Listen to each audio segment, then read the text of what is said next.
All right, Raider Nation, welcome back. The finale of the Raiders NFL Draft Podcast is now off and running. And man, I love this weekend, Bucky Brooks. It's the most hopeful weekend on the NFL calendar. 3 days, 7 rounds, 257 picks. The Raiders end up making 11 of them, tied for the most in the league with a couple other teams. But it's a chance to feel good about the work that you've done for the last 11 months, right? It is a year-round process, and I'd love for you to just put into perspective, for everybody who's been following us here, throughout the course of the last couple of weeks, like what this process means to then kind of see the fruits of your labor come to bear. Yeah, no, for scouts and team builders, the draft is everything. The draft is their Super Bowl. They put a lot of time and energy and effort into preparing for the process.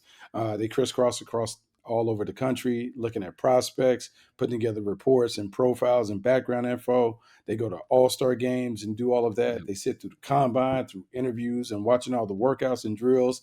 And all the while, they're still trying to make sure that every report filed is perfect, it's complete, their opinions are there. They also have the facts to back up anything and everything that they want to present.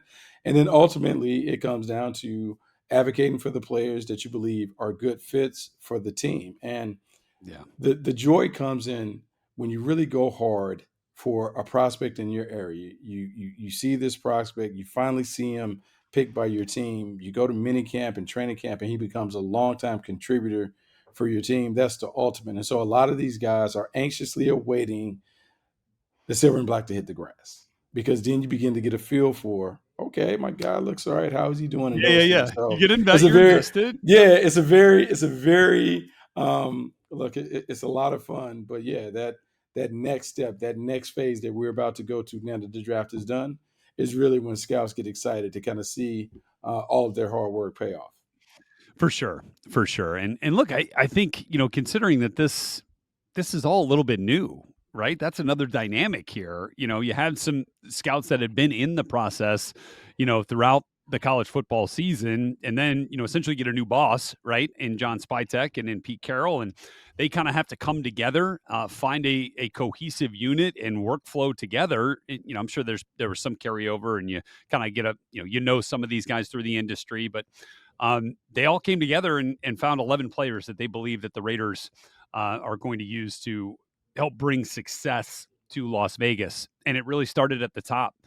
And then a draft, Buck, that we talked about oftentimes, whether it was here on the Raiders NFL Draft Podcast or whether it was on NFL Network. This was a draft that felt like maybe was a little bit short on blue chip prospects, but the Mm-hmm. Raiders got one from the blue turf in Boise State at pick number 6. And to me, this felt like, one, you got an elite level player, but you Mm-hmm. got a cultural fit, right? With how Pete Carroll wants to guide this organization, not only in the near term, in immediate impact, which we expect, but for the long haul as well, in terms of building a consistent winner. Yeah, this is exactly when we talk about a cultural fit. We can talk about prospects and the most important part being fit in scheme, fit in environment. Well, Ashton Jeanty checks off both of those boxes. You talk about a player that was a very decorated player, a guy who, over the long haul at Boise State, proved to be a great player over time. Everything that you want to hear from people as they're endorsing a prospect, man, coach signed off. Everyone around the program signed off. Great player, great kid, loves it. Really poured into himself and making himself a greater player. When you hear the stories about taking the NIL money and pouring into his body and making sure that he could be the best player that he could be, as he had an eye towards the NFL. To Right. me, those are the things that we talk about. Guys that really want to love it, not interested, but really love everything about the process. That's Ashton Jeanty. Then when you turn on the tape, you talk about a guy who earns the comparisons to a LaDainian Tomlinson or a Josh Jacobs, That's right. wherever it That's right. falls in that spectrum. High end being a gold jacket player that dominated and changed the fortunes of a division rival. You're talking about having that kind of playmaker for the Raiders, and Pete Carroll certainly knows what it's like to have a dominant player. You go back to those days in Seattle when he had Marshawn Lynch and how Marshawn Lynch anchored that offense as the Yeah. centerpiece Well, Ashton Jeanty has an opportunity to do that. And look, you can't get a much better player or a much better person to occupy that role as the centerpiece of an offense. As we say, checks all the boxes. It felt like a home run pick. And for so long, we had kind of been mocking and talking about the Raiders being, the team that fills out the card with Ashton Jeanty's name on it there at number 6, so much so that it almost became a little bit of fatigue. And you kind of tried to get away from it by the end of the process. You're like, Jess, we've been talking about this for so long. There's no way it's actually going to happen. And then, of course, it does end up happening. And I think it'll end up bringing some really good things to Geno Smith in this offense, in the Raiders as a whole, because he does feel like a foundational player. Let's move to Jack Bech from TCU. We've talked about it a lot. There is an emotional component to this selection, considering the death of his brother as one of the victims of the terrorist attack in New Orleans in the early morning hours of New Year's Day. I talked about that incredibly emotional scene, catching the game-winning pass, wearing his brother's number with 7 seconds left at the Senior Bowl, just a month after he was killed. And that's tells you about Jack the person. That tells you about Jack rising above adversity and showing this incredible resiliency and being a rock for his family at a time of extreme heartache. On the field, the dude's an absolute dog. Like, he just, I mean, when John Spytek had the call and was listening and said, like, I know who you are, man. Like, we watched the tape. Like, you saw and they saw an absolute stone cold competitor for the football, a guy who does not drop the football. Right, he was tied with Jeremiah Smith for the most receiving yards with the lowest drop percentage in college football. Does not drop the football, competes like heck, eats up grass with major RPMs, and just has this physical body type that I think is going to give the Raiders something they didn't have in the room. Yeah, I mean, look, he is a playmaker. What I love about him is his story, right? You talk about starting the Yeah. journey at LSU, making his way to TCU. You alluded to all of the adversity that he's had to deal with the passing of his brother. But more importantly, I mean, this is a dude who has really had to get it and get it the hard way. And so for me, we talked about Ashton Jeanty being a guy that loves it, not just interested in the game, loves everything about it. Well, Jack Bech also is like that. And you're beginning to see, as we go over and talk about the players that came in this class, how the culture is going to change with the players that kind of come in there just being all in worker bees that want to maximize their own talents while also helping the team succeed at the highest level. Yeah, that's a great point. And again, made a couple other receiver selections as we go through this thing, and let's just pull that into it right now with Dont'e Thornton from Tennessee, who is, I mean, if I wrote in my piece, which you can find on Raiders.com right now, just with a little bit of snap analysis of each of the 11 picks, that if there was a pick that really made the late great Al Davis smile from above, it was this one with the speed down the field. If you think back to the way Tennessee has found success on offense, they do push the ball down the field, right, Buck? And this is a guy that kind of feels like filled the Jalen Hyatt role for Tennessee, for the Volunteers. Remember he had those incredible game against Alabama, ended up being a third-round pick of the Giants. Kind of felt like he's the guy that brings that speed quotient to the room. He does bring that speed quotient to the room. And if I'm Pete Carroll and I'm looking at someone who is 6'4", 6'5", automatically it brings you back to what DK Metcalf was able to do. That Even though too. he's bigger, Yeah. you just talk about someone who has so much talent. He's a superior athlete. He has size. He has strength. He has explosiveness. You think about being able to win those one-on-one matchups either by running past him or posting him up and just being big and telling Geno Smith to throw it to his hand. They can do all of those things. And as a complementary piece, as he develops from a wide receiver 4 to a wide receiver 3 or however that progression is, he gives them something that they didn't previously have in the wide receiver room. And you have to like that because that diversity certainly makes it very, very difficult when you think about matching up with the Raiders and they trot out a basketball team. No question. And I think that's really exciting to kind of think about the way that this pass game is going to take shape with, Brock Bowers obviously still sitting there as the leading receiver, and certainly wouldn't be surprised if that's the case once again, considering his immense talent. But the puzzle pieces are starting to fit together there. All right, let's get back to the third round. Trio of selections in the third round. And I thought this was fun because it kind of, to me, represented the personality of, two of the primary pieces making these decisions. Pete Carroll, John Mm-hmm. Spytek. Stop me if you've heard this before. Mm-hmm. Pete Carroll now has a cornerback a long levered cornerback who began his career as a wide receiver, and that's Darien Porter, who's still young in his cornerback transformation. And as we saw at the Senior Bowl, like it's probably still a little bit raw in that coverage. In those coverage skills. But if there was one thing I took away from being around Eric Davis, our former colleague at NFL Network who had spent some time with Pete in San Francisco, like the fundamentals and the teaching, even at the head Mm-hmm. coach level, that Pete Carroll can impart on these young defensive backs is so valuable. And I think that's going to really play a really key role here with Darien Porter from Iowa State.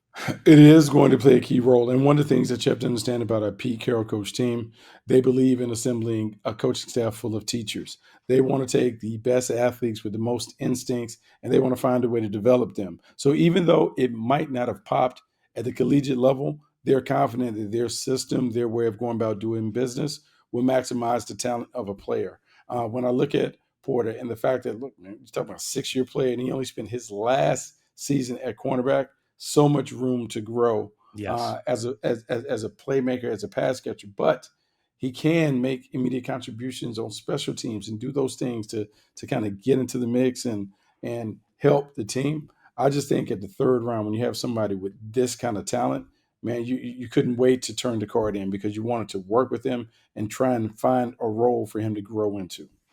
I think it's a great point. And, you mentioned special teams, like, yeah, as he develops as a corner, he'll have a pathway to the field. And this dude had 5 block kicks in his career. like, Crazy. I like mean, just crazy. that is value, major value. So I love that. And then, so that kind of to me represented a little bit of the Pete personality. And then with the next 2 picks back to back at 98 and 99 overall to close the book on day 2 for the Raiders, Caleb Rogers, versatile interior offensive lineman from Texas Tech, who played a lot of right tackle as well.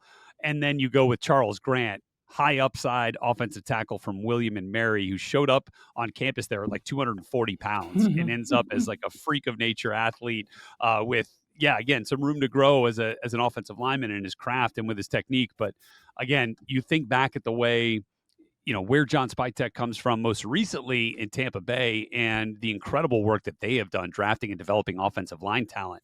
I'd be fired up right now if I'm sitting there in Raider Nation seeing these 2 picks. You have to be fired up. And what I love about the Raiders is they had to make hard decisions on how they wanted to approach the draft and how they Yeah. wanted to approach the process. You're like, okay, we want to get a marquee running back, but we also have a need at tackle and offensive line. How can we get all those things handled?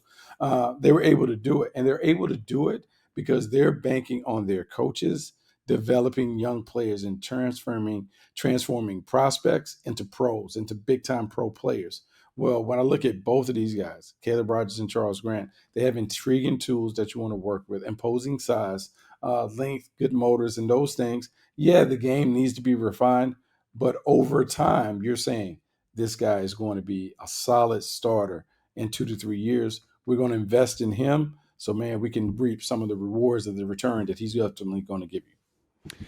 Yeah, indeed. And let's also, keep in mind, this is a GM and John Spytek first time running a draft, but obviously has been in some high level draft rooms, winning a Super Bowl, both in Denver and then in Tampa, traded down in the second round and acquired that additional third round draft pick. So, really you kind of started to see, a little bit of savviness kind of work in the room, work in the draft board, getting a guy they clearly had targeted and wanted, Jack Bech, lower in the second round than where they were initially projected to pick. So like how all that ended up working out. We mentioned Dont'e Thornton, first pick of the 4th round.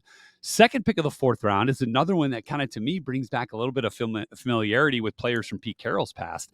Tonka Mm-hmm. Hemingway is an undersized defensive tackle that can kind of be used, in a variety of ways along the defensive front. Maybe similar to the way in which the Seahawks used Michael Bennett a little bit back in Yeah. the day, who was not like a big hulking dude, but was a big time impact player.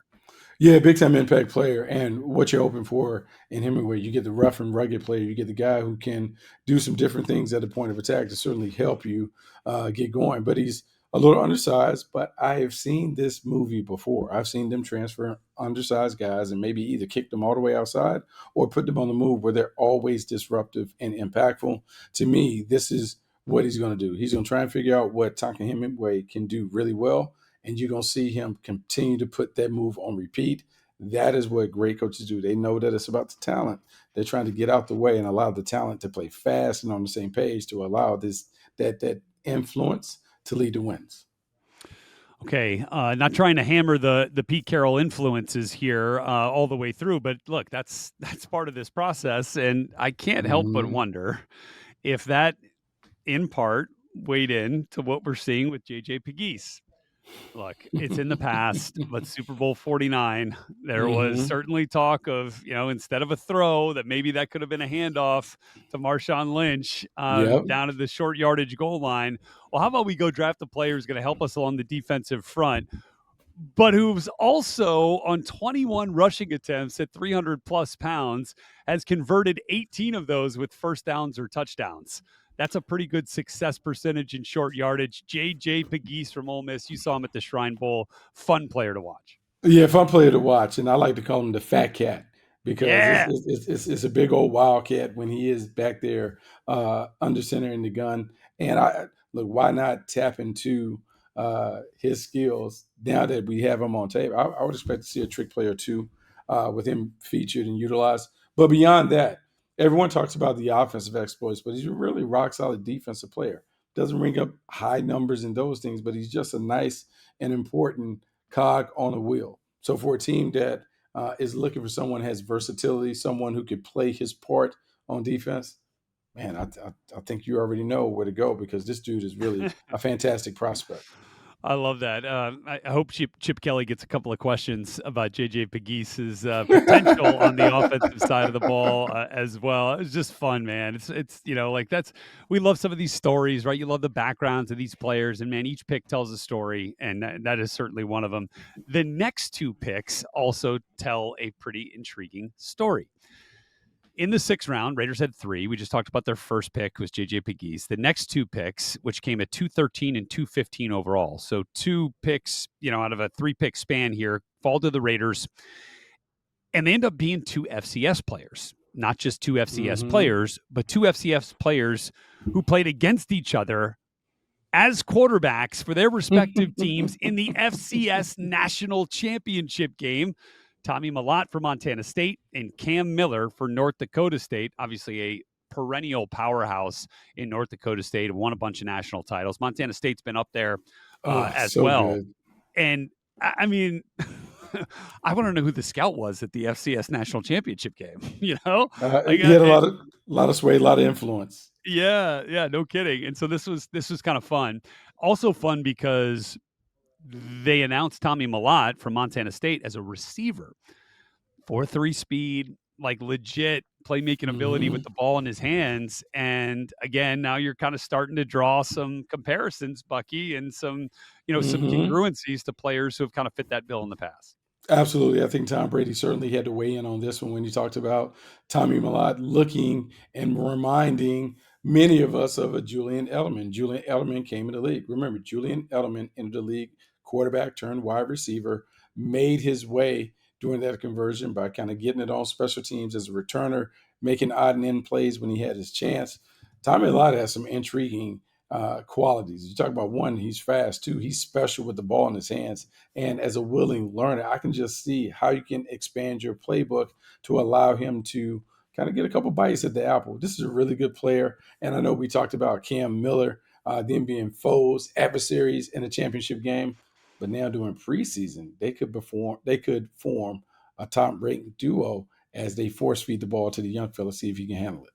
Yeah, I love this. 33 career wins for Tommy Mellott, second most in school history, 43 rushing touchdowns, 3,500 rushing yards, both of those second in Montana State Bobcat football history. He was their first ever Walter Payton Award winner. Also, their first ever Doris Robinson Scholar Athlete Award winner.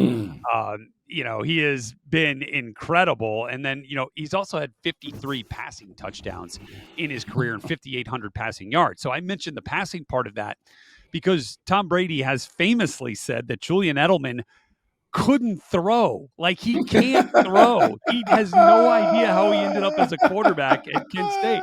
Like, he could not throw the football. He did on a couple of reverses that did actually end up being pretty damn successful. But I think Tommy Mellott does give you a little bit there to warrant consideration in some of those gadget plays and some of those trick plays in the same way that Edelman was utilized. So I think that's kind of a fun way to look at this thing too. Okay, and then the next player, Cam Miller. This dude's been a stud from North Dakota State, like continuing in the long line of Bison quarterbacks who have been drafted into the league. Go back to Carson Wentz, Easton Stick, Trey Lance, right? And by the way, Trey Lance's brother was on that North Dakota State team this year. That was a receiver for Cam Miller. And so I love those little pieces of the story too. But you want a developmental quarterback. You remember John Spytek talking about, look, we've done our homework on these quarterbacks for a reason. So now you got Geno, you got Aiden, and now you got a developmental quarterback that's going to get plenty of reps in the preseason. It's going to have an opportunity to find his way into the league here. Yeah, he will have an opportunity to find his way into the league, and he enters the league 45-11 as a starter. Ball comes out quick, makes plays with defenders in his face, can make plays inside and outside the pocket. And the thing that really resonates with me when we talk about that winning pedigree and how much success they had when he was there, that becomes a part of you. And that becomes a part that can be infectious if you allow it to come out. To me, I want to see him tap into that as we're talking about the Raiders getting back on track and turning the corner and winning games. Some of those guys have to take quantum leaps when it comes to it. It'd be interesting to see if he's able to kind of provide some leadership from afar as he's in the quarterback room, just kind of learning how to play the game. Yeah, and then just like be a good piece of the quarterback room, right? Mm-hmm. Help the room, raise the level of play in the room, and you can do that in a support role. Finishing off the draft for the Raiders, the 11th pick of the draft, the 222nd overall, their only selection in the 7th round, a linebacker from Minnesota, Cody Lindenberg, who I got a chance to get to know a little bit back when I was, calling games for Big Ten Network. Mm-hmm. We did Minnesota games, actually got to talk to Cody before one of the games. He's got a great athletic profile, man. He's a fun dude. He was actually a guy, like, he ran track when he was younger, played basketball. Like, he is a true Minnesota mm-hmm. kid, played a bunch of sports. And then when he gets to Minnesota, they raved about him, about the type of player he was. He toggled kind of back and forth, Mike, Will, whatever they needed. They had some injuries at linebacker, so he flipped positions, and they didn't skip a beat. And that defense was pretty dang good. They used him a lot of different ways, and I think it's just another solid piece. Again, as he works his way, perhaps into that linebacker rotation, find his way onto the field on teams, if he can contribute there. I just think a high football IQ type of player that they're gonna like having in the building, in the room, and on the field. Depending on the role early on. He also, Bucky, mm-hmm. comes from one of the Halloween capitals of the world, Anoka, Minnesota. Like, they're famous for it. Kind of like Salem, Massachusetts. Yeah. So, picture this. Cody Lindenberg's going to feel right at home in Allegiant Stadium with that cast of characters, right? With the way that thing looks at times on a game day. You know what I mean? Yeah. I mean, it's going to be crazy. Just crazy to think about all of the things that kind of go on. And the game day experience is bananas. It should be a lot of fun. Yeah. But he is well equipped to kind of handle it. Yeah. Yeah, and so look, we put a bow on this thing, on this draft, and on our run, our 3rd season of the Raiders NFL Draft Podcast. Man, it has gone quickly for sure, but it's been a blast doing this with you, man. It's been a blast with our friends at Silver and Black Productions, good folks over there, Marcus, Eddie, Isaiah, Rachel at .com, everybody who helps us get these pods on the air and wherever you get your pods each and every week, man. It's been just an absolute blast. And I want to give you the final word here on the Raiders draft process and the outlook here as we get into the summer and prepare for a fun Raiders preseason into this 25 regular season. Rhett, I've never been more excited to watch Raiders football, given all the things that have taken place. Pete Carroll coming on board, John Spytek joining him to make sure that the team is built the right way in the vision that the coach sees fit. And then just the positivity around the organization. Having watched Pete Carroll from afar, having been to a bunch of seminars and things and watching him, he is the ultimate person and preaching positivity. I think that's a different approach for the Raiders. And for so long, it's about the other stuff, but this is about Yeah. positivity, believing the message, getting people to play fast and physical, but have a lot of fun doing it. I'm optimistic, man. I've sipped on some of that Kool-Aid that Let's Pete go. Carroll It has tastes been laying good. out there. It does taste good. And then when you look at John Spytek set him up for success with the players that came in, man, I'm just Yes. looking for the Raiders to make a quantum leap. Not saying they're going to playoffs, but I expect them to be a very, very competitive team this year in Pete Carroll's first season. Look, yeah, that's the goal. Like, try to compete with the Chiefs to win that division. Find yourself competing for a playoff spot, and then see where the chips fall. And compete is obviously a key word for this Raiders Mm-hmm. franchise now with Pete Carroll leading the way. And now it's up to Pete and his staff to develop these players that we've been talking about and put them in the best position to succeed once we get to training camp, preseason, and then ultimately into the regular season. Once again, big thanks to Silver and Black Productions, and thank you, Raider Nation, for being a part of this run here with us. We couldn't do this without you. We appreciate you. We look forward to seeing you at a Raiders game here real soon. So for Bucky Brooks, I am Rhett Lewis, signing off for the Raiders NFL Draft Podcast.